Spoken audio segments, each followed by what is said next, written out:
Let's start. Stop wasting your time. A simple framework for making better decisions by John German. 13 minutes reads.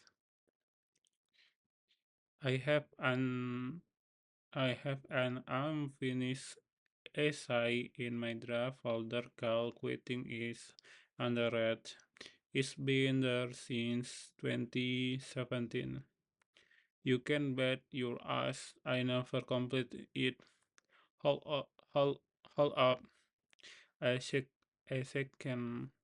Well, I delete it because this is that essay ultimate form.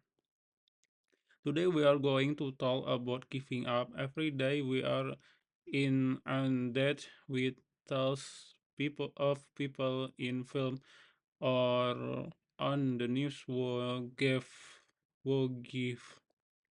how to read Gave. gave it their all, never gave in, keep showing up and persever, persever, Persevered. persevere, persevere, persevere in the face of unimaginable rejection.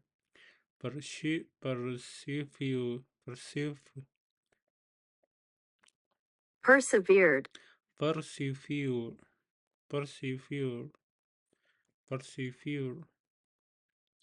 I'm here to tell you that there are exceptions rather than the rule. And if you strive to be one of these people, you will probably be wasting your time. I had to be the one to spill apple juice in your single mouth. But they are not making biopic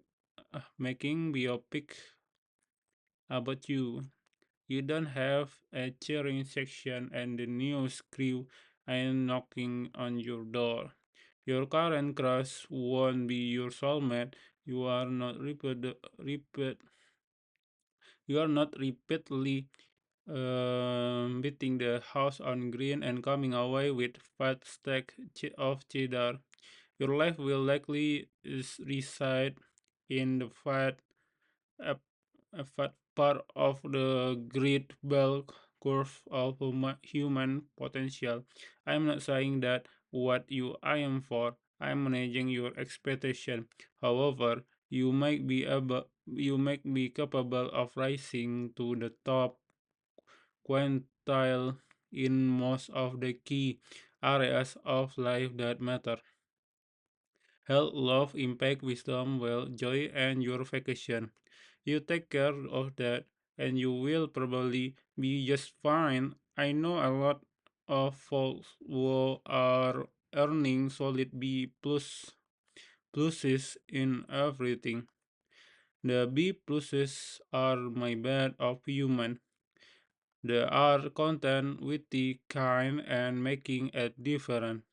Most of the folks I know who are at the very pinnacle in a select few areas are pushing maniacally for perfect score and secretly miserable, sociopathic, or several lacking in other key area.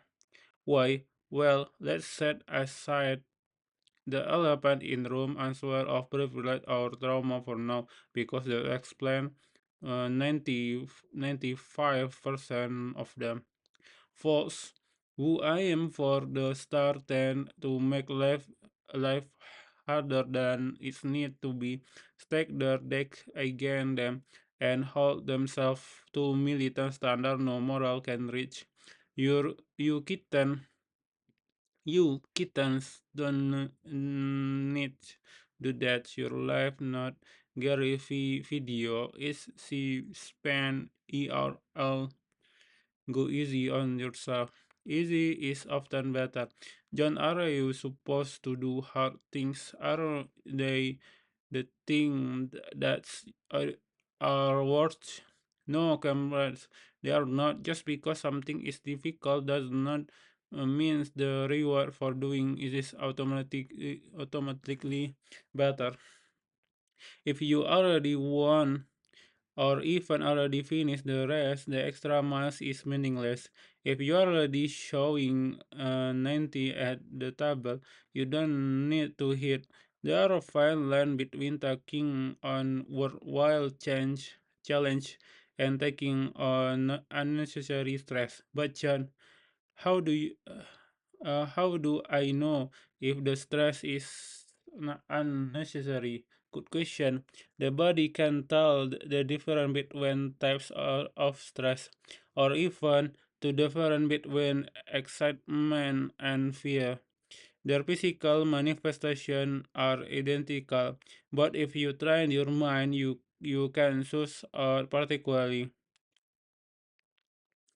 Anxiety and excitement are both arouse emotion, but the heart beats faster, cortisol shoots, and the body prepare for action. In other words, they are arousal congruent. The only difference is excitement is positive emotion focus on all the way something could go well. We have all done stressful things. We have all done exciting things. Sometimes we avoid stressful and exciting things to avoid the sensation of losing control. We assess our risk tolerance and we boldly forge ahead or will in the face of pressure or being watch superstore while solving our face full of pizza, which I highly recommend doing because the sitcom is highly underrated and pizza is divine manifestation and very proper red. So how do we decide what to do? How we decide what risks are worth taking?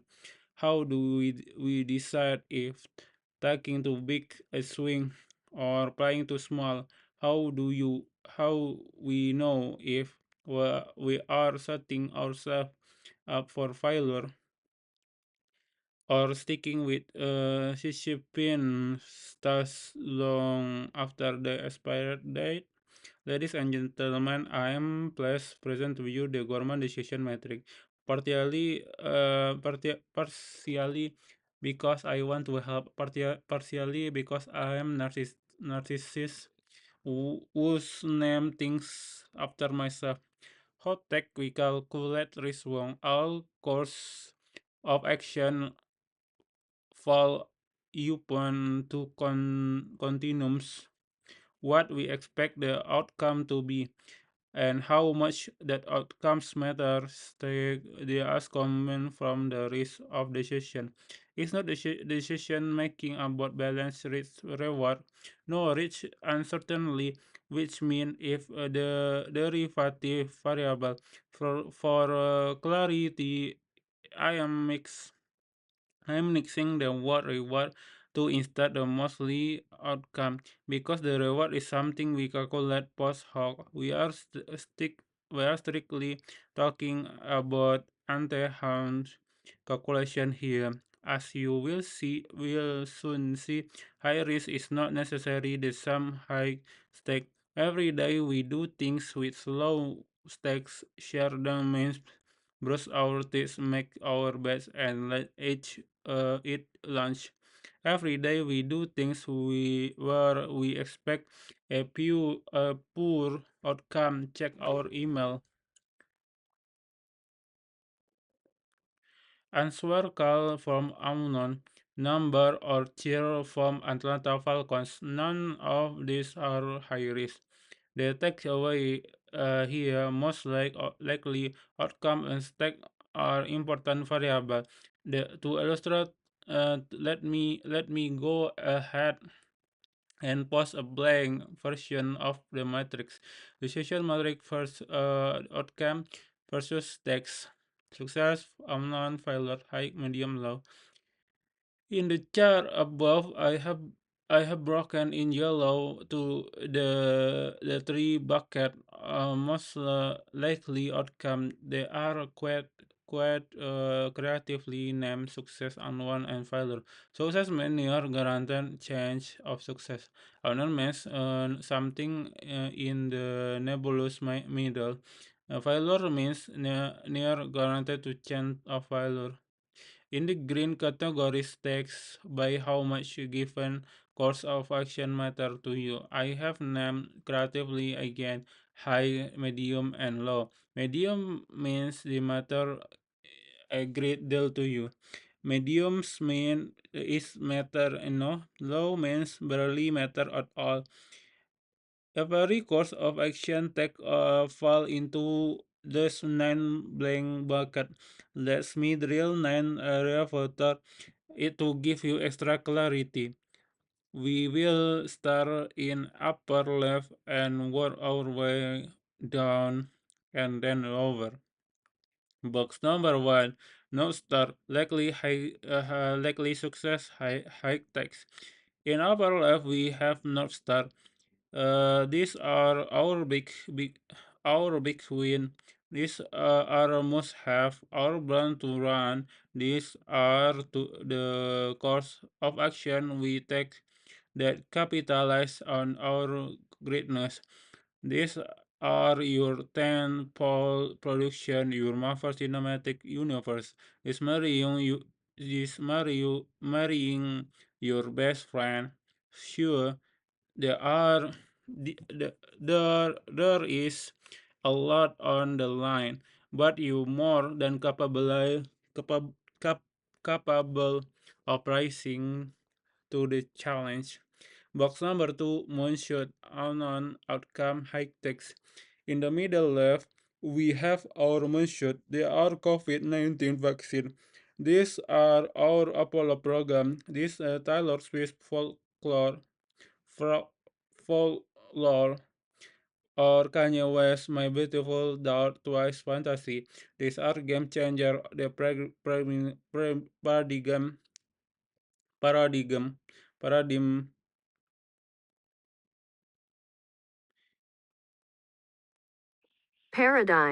Paradigm. paradigm shifter. Everything riding on, but anyone guess whether or not it will work when it does to, oh my lord. Paradigm paradigm Box number 2, water loss, likely failure, highly stake. In the lower left, we have our water loss. What is number one rule in warfare? Never invade Russia. Didn't war for Napoleon. I know. Waterloo was not the Russian campaign. Didn't war for Hitler. Waterloos are massive strategic blunder that leave you licking your wound for a long, long time. These are sunk cost and time sink.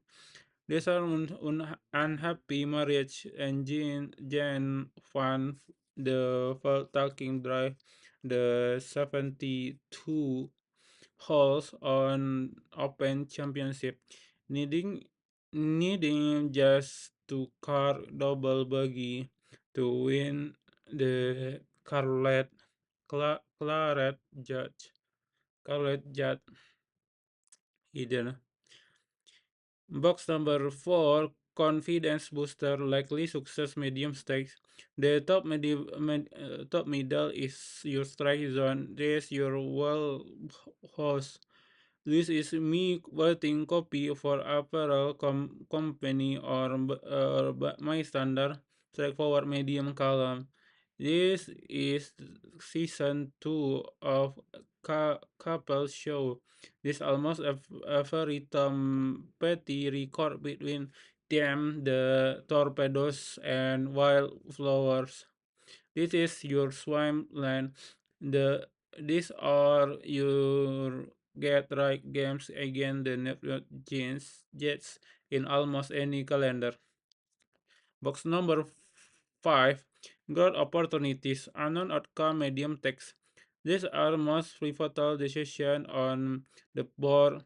That's why they are in the dead center. They are more common than moonshot and less guaranteed than confidence booster. When you are trying to make a change in your life, you are likely in center square. If you will succeed, you will make rise the stakes with enough repetition. They might become confident booster. If you don't, it might this what you form continuing down that road. These are fitness program, new side hustle, dietary change, new relationship, or antidepressants. Box number 6, the moralizer like failure medium text. In lower center, these are things that leave you crave, fallen. When someone tells you like you have set yourself up failure, it's because you have entered this box. These are often used as measuring stick, applying for jobs you want but are not qualified for, getting rejected by someone you have been crushing on, burning the turkey on Thanksgiving, or as I once did, offering to help someone swap out their garbage disposal and leaving them with a kitchen floor full of water. This box is when you are in over your skis, and it can feel like the end of war, but usually it's not. Box number 7, layups, likely success low text. Is upper right. We have layups here is a prime example. I used to host an open mic night in downtown Athens, and one time Gary Clark Jr. showed up, just ripped through a few songs he was workshopping. Gary Clark Jr. plays arenas and theaters and has no business showing up my open mic, but he did, and he crushed it. And I feel sorry for the poor sap who went next me.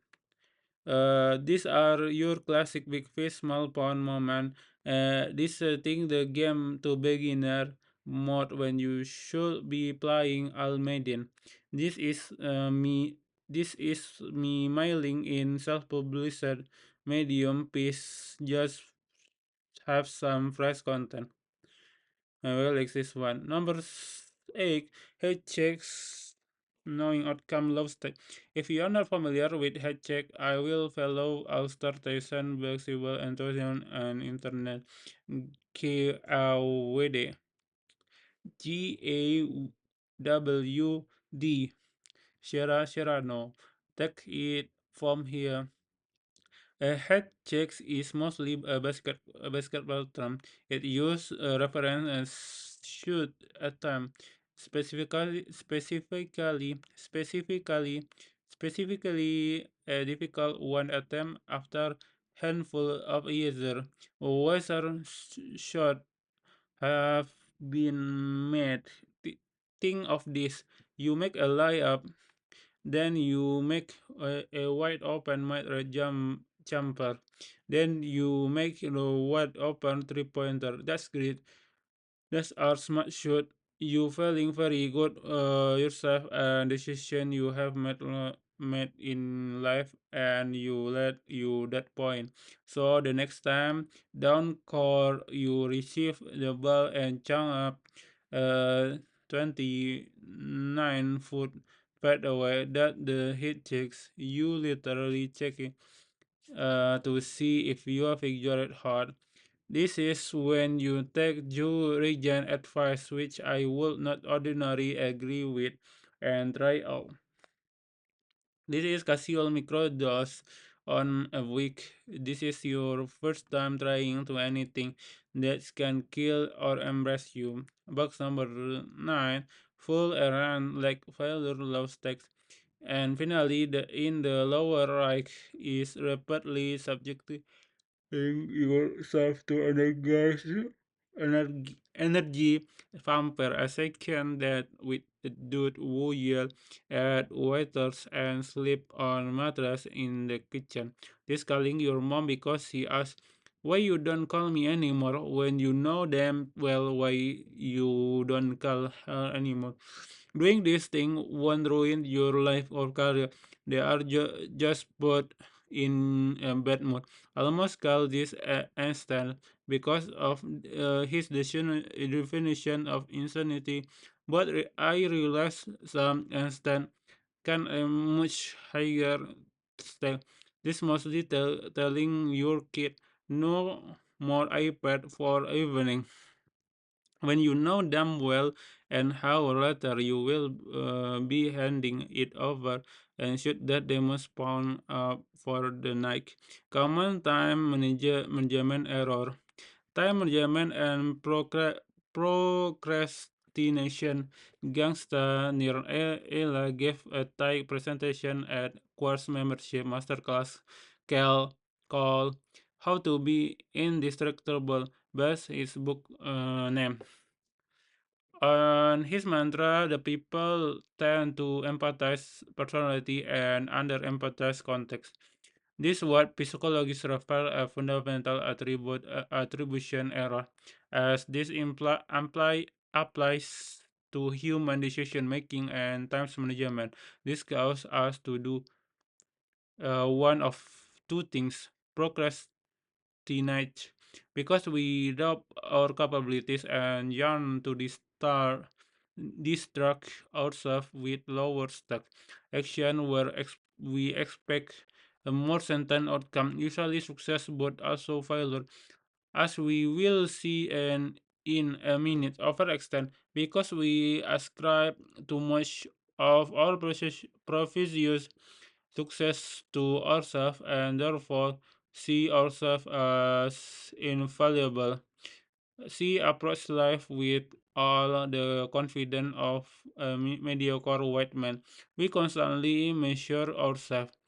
Is top line solution to adopt a growth mindset and think about challenge and obstacle as context and problem to solve instead of as flaws.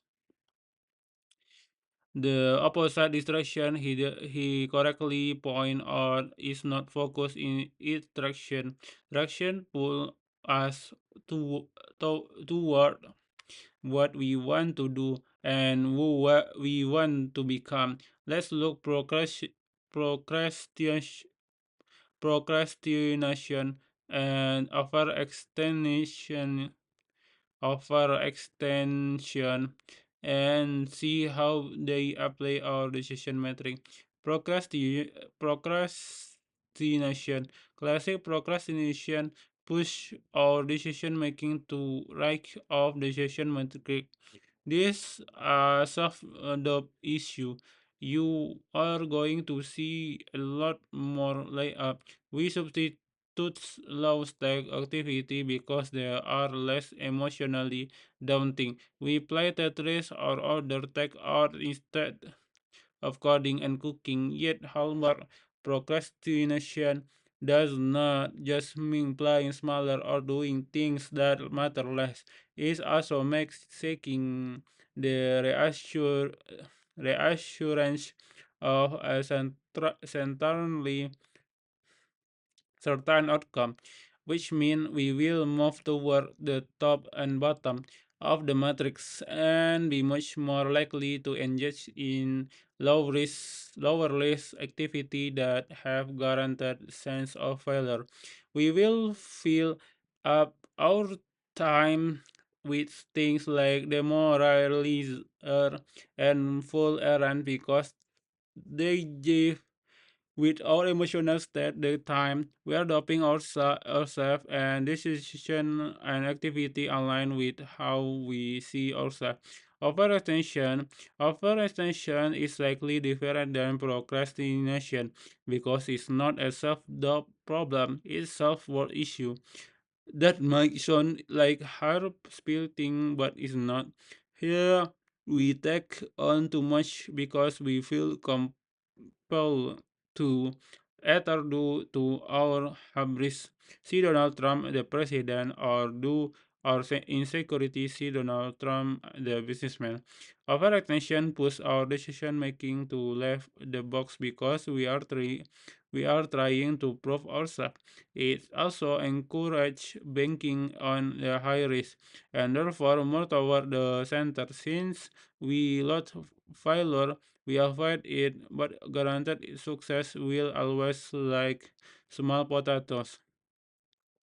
Better decision visual. If you go in level up and maximize likelihood success in way that leave a lasting impact when your goal is constantly thrive in the direction of upper left. The prioritas order it here, yeah, decision matrix. Okay, optimal decision chart. You won't eventually spend the bulk of your time doing high text work with high likelihood of success. That's why it's number one in metrics. But the way you get there is important. You start in the in the lower right, move to column before entering into the next column left. You will do this as many domain left career relationship health happiness altruism etc as possible. Mastery is moving up the column improve you out of success.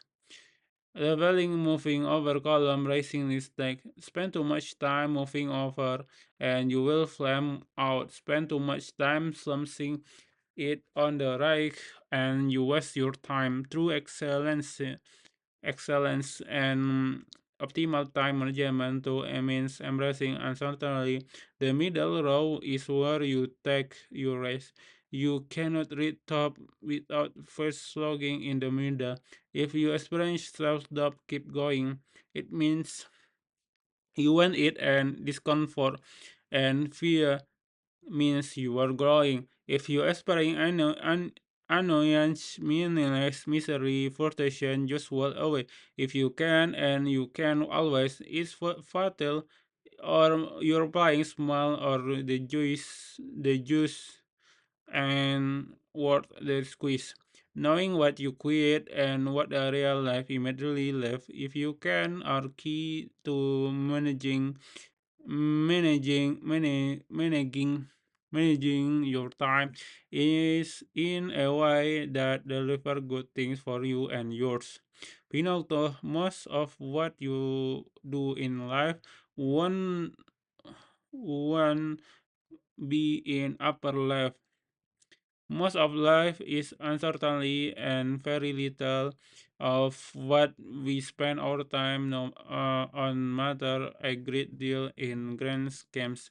But we can get there sometimes and maximize the care we take in doing so. We can embrace the uncertainty and know when walk away from things that are too hard for us or don't mean enough. Give up really is so much better. All of you are capable of rising to the top quant- quantile or in most of the key area of life that matter health, love, impact, wisdom, wealth, joy, and your vacation. I know plenty of folks who are earning solid B plus in everything, and you have full permission to grade yourself on a curve. What looks like success to you may not look like success to someone else, and there's no need compete or compare. For example, I run half marathons in shed under 3 months. That's not fast, but I'm doing which lungs that were about well as 20 dollar printer. That's good enough for me because I enjoy it in remind me that I'm capable of than I once was.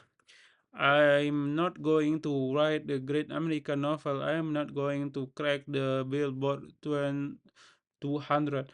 I'm not on my way to sprawling estate Marine County. That's fine. All those things are not necessary for meaningful life.